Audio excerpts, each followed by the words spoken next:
way back in 2014 as a professional organization. The concept came as a result of a security summit that was conducted in Dakar in 2014, where all the cybersecurity experts within Africa met in a summit in Dakar to discuss issues of emerging cyber threat.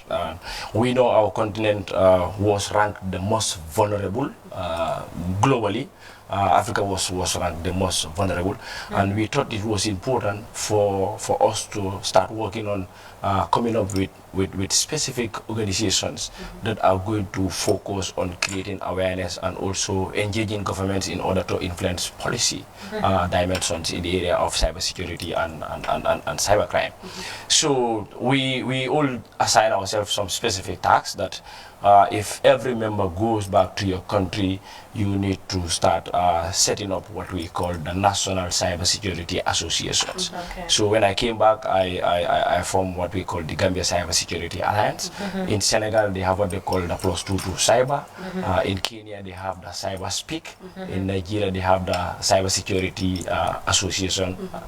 In Ethiopia, they have the Cybersecurity Professional Association. You know, in Somalia, they have the Cybersecurity Association of Security Experts. Okay. So, you know, different countries does set up different names. So we started in the Gambia, and you know, we started inviting some people. Then cybersecurity is very new. I can remember in the summit, I am one of the only Gambians that I met from the Ministry of Information Communication Infrastructure, now Ministry of Communication and Digital Economy, is one Sanusi Drame. He was in that summit. So we started recruitment. Okay. That is to recruit people within the Gambia, looking at the civil society sectors and also the IT ecosystems. So we started looking at people who are passionate to get into cybersecurity. So we were able to get very good guys. Presently, my vice president Ismail Njai, who is one of the first co-founding members of the Gambia Cybersecurity Alliance. My finance officer, my data protection and privacy officer, my secretary general. These are all founding members. So when we set up the committee, then we started the awareness creation. We did a lot of awareness creation. We moved from communities to communities nationwide, and we set up regional chapters to coordinate awareness to the last part of the country. Then we targeted schools also. We go to schools to create awareness. Then we started changing our dimension into policy advocacy. You know, we did a lot of advocacy in terms of policy to make sure that our government change some of the laws that we have in terms of cybersecurity and cybercrime, and also to make the IT ecosystems in the Gambia very secure and friendly. So part of that, we were also able to engage the security sector, because we know the way the cybersecurity and cybercrime is trending. The dimension is changing, because you will agree with me, now we are coming into a situation where countries will stop taking weapons to fight each other, but instead they will be using each other's cyber capability to paralyze another nation's economy. So we thought it was important for us to engage the security sector. So we engaged the police force. They were our first target. The then Inspector General of Police, may he so rest in peace, Mahmoud Job. So we had a collaboration with the police force. So we started supporting the police to set up the first ever cybercrime unit for the police force. We train over 50 police officers within the Gambia police force, who the police will rely on, and as we speak, the police rely on most of our products when you come in terms of, you know, cybercrime investigation within the Gambia police force.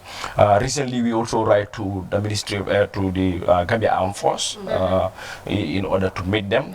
We did not get response from them, so our plan is to meet them also on a courtesy call and engage the Chief of Defense Staff in order to talk to them, engage them on the importance of cyber defense. That we need to do some sifting before we will spend millions of dollars on military weapons. It's important we spend those millions of dollars on capacity building for the military. I was in Dakar just 2 weeks before the Korite. I was there on a security summit. And I have series of engagement. The security summit was purely for the Senegalese military, the Senegalese intelligence and the police. So I was invited as the president of the Africa Cybersecurity Alliance to go and talk to the military. So you can see the difference, that they are way too ahead of us. They have special military units that are specialized in cybersecurity and cybercrime and threat intelligence gathering. So for me, I thought as a Gambian, it's important for us also to start thinking from that dimension. So we did a lot of campaigns and policy advocates, and I can proudly say, thanks to the Gambia Cybersecurity Alliance and our other partners like ITAC, ISOC, we have been doing a lot of other campaigns that we used to have what we call the Information Communication Act 2009, which is still active. So we advocated for the Gambia to have a separate law, because within the Information Communication Act, you will notice that cybercrime has been mentioned, but it is limited. And the sections that talks about cybersecurity with that limited space, it doesn't even address the recent emerging cyber threats. So we advocated for a specific law to be formulated that will purely focus on cybercrime. And thank God, Moise honestly has done extremely well. As we speak, the bill is already been formulated, called the Gambia Cybercrime Bill. It's been formulated. I think that's quite an amazing one. Now, you've made mention of cybersecurity on series of occasions. And in a layman perspective, what is cybersecurity? When we talk of cybersecurity, what does it mean? In two folds. Cybersecurity is basically the set of procedures and processes that you put in place in order to protect an infrastructure. That is one. On the governance side, cybersecurity can also be seen as a way of formulating cybersecurity laws and cybercrime laws in order to protect a nation's critical infrastructures. When we say critical infrastructures, meaning our national gateway, like Gamtel, the East Landing, the NAWEC, Gamshell, and all the GSM companies in the Gambia, they are all part of our critical national infrastructures.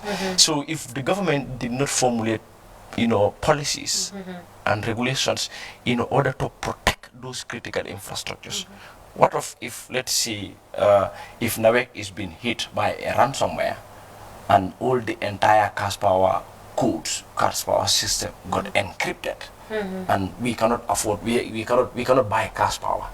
What do you think is going to happen? That's going to be disastrous. Let's say GRTS run out of cash power. Wow. And NAWEC is incapacitated to sell cash power. So that is why, if you look at the definition of cybersecurity, we put it in two sections for governments to understand the role that they need to play in terms of cybersecurity and cybercrime. And the Gambia government is really trying, because not long ago, the Office of the National Security conducted what we call the National Critical Information Infrastructure Mapping. In order to help us, we will not be able to know critical infrastructures in order to protect them if we don't identify them all. So the Office of the National Security did a fantastic job, and they were able to map all the critical infrastructure. So critical infrastructure, we have two types. We have what we call the information communication, we have what we call the national information critical infrastructure. We also have the national information communication critical infrastructures. So these are two different things. But if you look at it from a broader perspective, the information infrastructure, critical infrastructure, covers all the others, because whatever each of the sectors do from telecommunication to transport, because when we talk about transport in terms of technology in the Gambia, people think we're only talking about the road transport. No, we're talking about the aviation. They're the most critical. Yeah. Do you understand? The Gambia civil aviation is one of the most critical.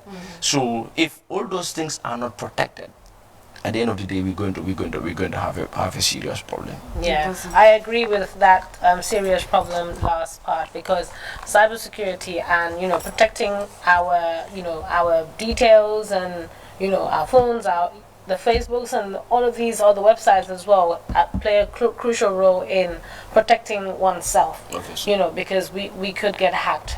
And I remember I attended a training by the Pura. Pura, Yeah. by the Cybersecurity Association with Give One, and actually from there I actually learned a lot in protecting yourself with your Facebook passwords, Twitter, etc. So more of that needs to take place. Now, why do we need to worry about information security? We need to. You see, if you monitor the cyberspace and monitor the international scene, you will realize there has been a lot of talk about data privacy. Yeah, exactly. You understand? So it's a concern. Do you understand? So because of that, we need to be worried about information security, because every human being you see, we have what we call personal information that are personal to you, information that can be used to identify you uniquely. Do you understand? So some of those informations, it is very, very, very important for you to keep them confidential. Yeah. They are very, very important, because an information that you can be uniquely identified, these are some of the information that cyber criminals are looking for. If they are able to get access to some of those informations, they can use them to impersonate you. A lot of this is happening right now in the Gambia. Do you understand? People will create social media accounts in the names of others, pretend to their friends as if they are communicating to the real person, when obviously they are not communicating to the real person, and they will end up leading those people into serious mess. So this is why information security is very, very important. Remember, data is the new oil. As the technology is trending now, you don't hear about crisis of oil, people, nations complaining about oil. Everything that you hear presently is about data. Data privacy, data protection, data security. These are some of the things that people are worried of. But also, at the national level, we cannot take data protection or data security seriously if data are not classified. Yeah. This is very, very important. Data need to be classified, and if they are classified, government need to tell us data that are private, that are public, and data that are confidential. Yeah. This is very, very important, so that if journalists are requesting for data that are confidential, it's clearly stated that this data is confidential. Right. Let's say data is relating to the matter of national security. No matter how press freedom we have, there are some critical national information, data. You cannot provide that to the cyberspace, or to journalists. Of course. Do you understand? But how would we know that? That is provided that there is classification. Because if there is no classification, at the end of the day, I can come and request for any data. And if government don't provide it, I will start making noise. And it's my right to make noise, because there is nothing like classification. Well, I think even in that part, that is where this issue of miscommunication comes in, because that comes from the side of the government when most of these data aren't classified. So at some point, everything has been just embedded in one full. When the information or data that you requested is denied, it becomes a problem. And then yes, of course, like you made mention, we have all rights to share, but then that also goes back to the government to be able to classify all of this data, as mentioned. So we still talk of cybersecurity and its biggest and its threats. What would you consider as the biggest cybersecurity threats right now? Ransomware. Okay. Ransomware.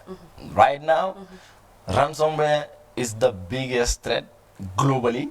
It is ranked #1, and the reason is because now cyber criminals, they use ransomware in order to help organizations and even governments at ransom.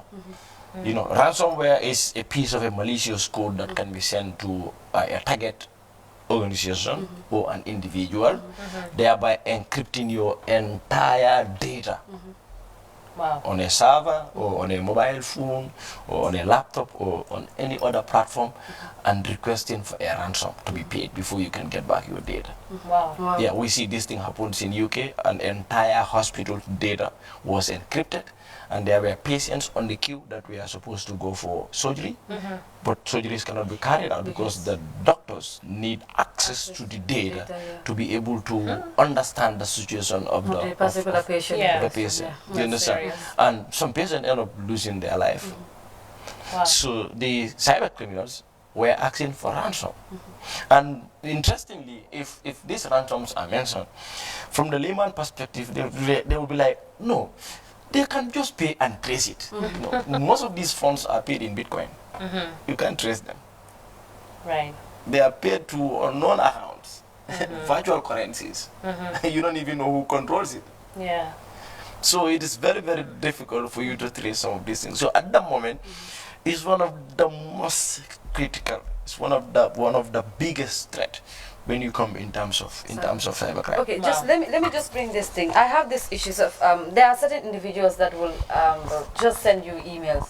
So at some point, even your phone number send you certain messages. You come to realize you don't even know where these people get your emails and numbers from. They will be inviting you in conferences and all that. I could take, for instance, there was this friend of mine that was sent this email to be invited for a conference in UK and that no, in the US and that of Dakar. So she was he was asked to the conference in the US is free for the person, but the one in UK is supposed to be in Dakar was supposed to be paid for. So the person filled the form and did everything because one would be definitely excited when you talk of conferences in the US and all that. So the person did all of that, and at some point she was asked that he needs to pay for the conference in Dakar to book the hotel location and everything before proceeding to that of the US. That's the So thing. yeah, so at some point when the person I was like, yeah, maybe this is. I was so excited because at some point when you look at it, the details and everything, you go back to the website of the people that sent it. Everything is there. Actually, it's already confirmed. But so one thing skeptical was like, getting to the US is really very difficult. So and then you were asked to go there for free. You need nothing. But in Dakar, which you could just pay a fare to go to Dakar, you were asked to pay that. And the person was like, you need to install certain monies to confirm that you were actually going to go to the program. So the person said, okay, at that point in time, I told him that rather, don't tell them that you don't have money. They will literally have it. And then the person was like, yes, you whatever you have, you can pay install. And I think the money that was asked was around 15,000 for first installment and all that. So at that particular point in time, we were skeptical. So we had to ask different people regarding it. And at some point, I got one message. Somebody was like, this has to do with the scammers and all that. Like I was surprised. How do they get to do all of these information? How do they get our numbers? You see, in cybersecurity, there is a tool called the harvester. You can use it to harvest specific domain and get all the email addresses associated to that domain. If the service provider did not provide some level of encryption on that domain, and even if there is encryption, here we are not talking about just mere encryptions in order to secure the email addresses, but it has to be a very, very strong encryptions that will cost you a lot of money. So you know, all these things happens because of the amount of information that we put on the social media about ourselves. Remember, these people, they do reconnaissance on you. They study you. They follow your social media platforms. You know, they look at what are your needs.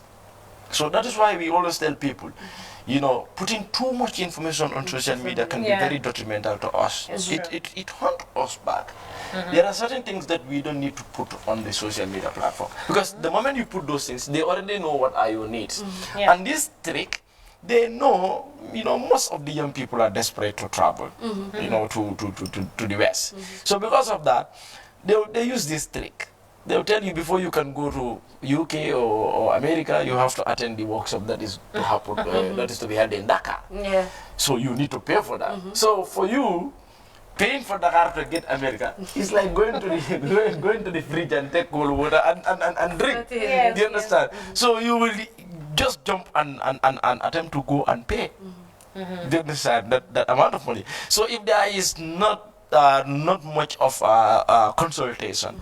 The guy might end up, sending money to Dakar, and at the end of the day, they will just cut communication between them and the individual. So you will end up losing your money. So it's important for us to be conscious of the data that we provide out there. Okay, that's all right. important. It is important. So what do you think are our compliance obligations regarding sensitive data? Because I remember one time after the training, because Max Jonga was there from Pura, I always used to get these random messages on my phone saying, just random messages, and it's from numbers you don't recognize. So every time I got them, I'd send them to Max, and then he'll figure out a way to block them. So he said the way they get your numbers through a box or something. So just to understand, what is the compliance regarding sensitive data? You see, there are, as I said, the data protection and privacy bill is being formulated. It's not yet a law at the moment, and it has addressed so many issues. You were at the last workshops where we were looking at the data protection and privacy bill. So it has looked into so many aspects that is going to address things like this. But as we speak, Pura has a mechanism where if you receive a random message from an unknown number, you just need to take the number and forward it to Pura, and they will automatically, authorize the service provider to block that number or to blacklist that number. So this is technology. It will be very, very difficult to control all these things. It's like providing national security. There is no country that have zero crime. Yeah. Do you understand? So no matter how good the police is, no matter how good the intelligence is, there are some, chunk of crimes that will be occurred, in and out. Yeah. So the same thing happens in the cyberspace. And besides, people need to understand, we look at countries, we have borders. There is border between Gambia and Senegal, where you can say Gambia stops here, Senegal starts here. In the cyberspace, there is no border. It's a big one virtual wall, do you understand, where anything can happen. Yeah. You understand? So because of that, sometimes you'll be surprised how people even getting my number. There are platforms that can do random search of numbers for a specific provider. Right. I can tell you that. Do you understand? So these are things, platforms that people out there use, and they get any random number and they start calling. Sometimes when they even call, they don't even know who they are calling, or they don't even know who they are even sending message. So they just do it randomly and see who is going to reply. So if you reply, they start engaging you. Yeah. Do you understand? So all these are things that we need to be very, very careful. I was thinking you will mention even the issue of unsolicited SMSs. That's a problem in the Gambia. Yeah, it is. You understand? You will be there all of a sudden, a service provider, specific service provider will send you a message to say Yusunduru is coming to play at Estar. Am I interested in that message? Yeah. Yeah, that has actually But I been a believe there are problem automated messages on. But even there are automated messages, if I am as an end user, I'm not interested in going to Yusunduru so at Estat. Do you understand? So, I have all right, to be given the privilege to opt out of those services. That's right. Do you understand? Right. And Pura is saying, if anything of that kind is happening, you just need to put it to them that I don't need any unsolicited message from my provider. And Pura is going to make sure that you will never receive unsolicited messages. Well, I guess that could do, because I could remember during the AFCON when Africa was sending those messages that you should contribute, and even after those who were at AFCON, the messages were still coming in. Exactly. So I couldn't understand at some point. Like on a final note, Mr. Ba, just tell us some in terms of your efforts in the above. What can you share with us? Yes, looking at the Gambia, there are a series of concerns when you come in terms of cybersecurity and cybercrime. One of the latest that the Gambia cybersecurity is working on is hate speech, which is seriously in the increase on our social media platform. Sometimes if you sit down and monitor the Gambia, social media space, you are shocked with what you see. Of course. Do you understand? And people are using the social media to divide us. And we need to be very, very careful as a nation.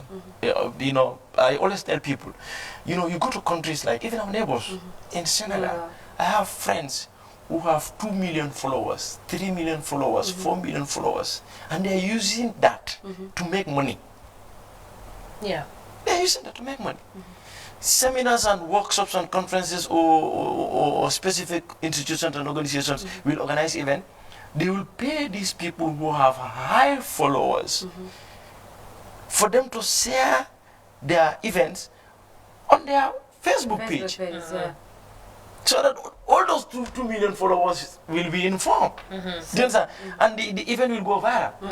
Here we talked about viral. We are not making the basis of viral. The only thing in the Gambia that you see viral is when something serious happened to a particular political party. Yes, that is what And they say it goes viral, or a corruption scandal comes, it goes viral, or something comes that has to do with character assassination. Do you understand? And you know, we need to change the way we use the social media. The internet is a big virtual wall where we can use to build our capacity. Certainly, the internet is a tool where we can use, you know, to build the nation. You see, look at countries like Rwanda. They're making the best use of technology. It's a landlocked country. They don't even have a seaport. So they're making the best use of technology to improve their economy. So Gambia being a small country, less than 2 million or approximately 2 million people, you'll be surprised in 2016, Gambia was the most talked about country on Facebook in Africa. In 2016. Yeah, that's the political impact, Exactly, elections and all that. exactly. Without that small number. So why not we use those kind of things positively in order to improve services, in order to improve, you know, some of the issues that has to do with our social issues. So I think these are things that are very, very important, because everybody is a journalist in this country now. We go to social media, we start breaking news, we start writing things. So we need to be very, very careful with that. And the Gambia Cyber Security recently, we have launched a survey platform where we are getting different perspectives with regard to hate speech, and the survey is still ongoing. We want to understand what are some of the issues relating to hate speech on our cyber space. Mr. Ba, I guess if we should continue this discussion, it is quite something that is very important and interesting, and then it is something that every individual, especially the users of social media, frequent users per se, should understand and get acquainted with. But nonetheless, I think we will end this discussion here, but then you will become a familiar face of this particular program in question. Thank you. So we will invite you once more on the program. It was a pleasure having you on the program. Thank you very much. Thank you. That was Amadou, the president of the Cybersecurity Alliance, who is also an expert in the cybersecurity and things that are related to data, the internet and all that. So we will take a short